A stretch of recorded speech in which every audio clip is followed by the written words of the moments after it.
let's talk about fuel. I am under no misconception that you have an infinite fuel source in your body that never needs to be refilled.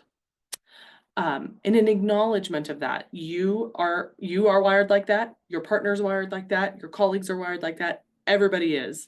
In acknowledgement, I want to quickly identify and help you self-make. In this self-making exercise, I want you to identify your individual fuel sources.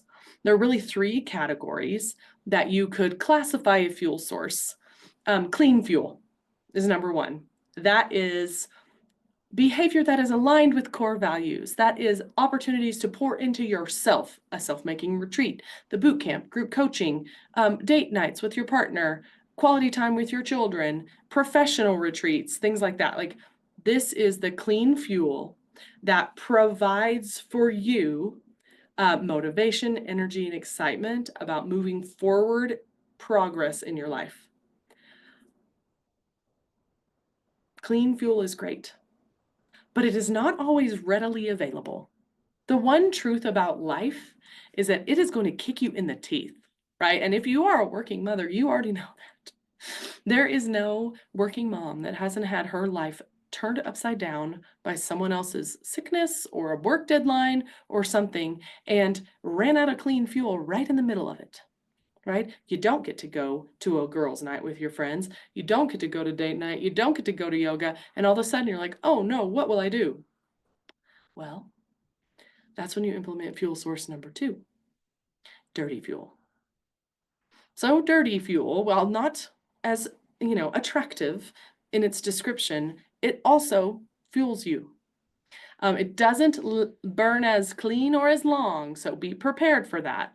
But if in your life you are pissed, you're feeling frustrated, you've gotten constructive criticism from someone who does not have the place to do that, and you feel angry, if you feel resentment, if you feel like you need to prove yourself, all of that is fuel. You are going to feel those emotions anyway.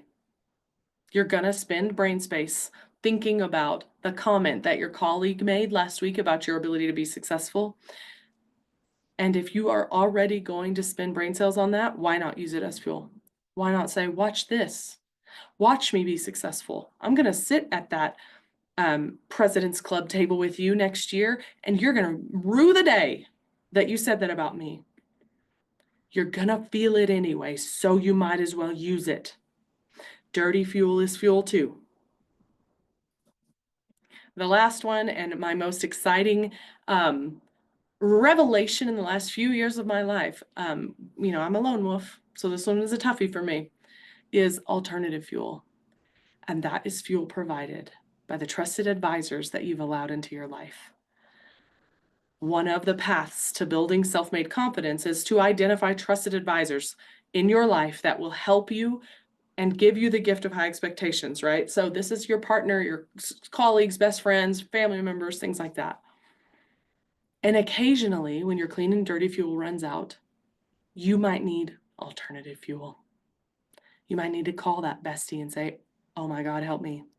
Give me a reason to keep doing this stupid project. Help me figure this out. Tell me that spring break will be over soon and my kids will go back to school and I will re-regulate my emotions with them. Alternative fuel is also a little shorter burning, but really clean. And we need to create sources for alternative fuel in our life.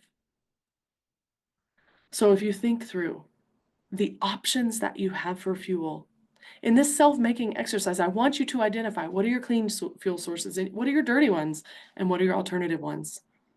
It's a tool in your tool belt, just like anything else. And it's time to have that ready to go when you run out to refuel.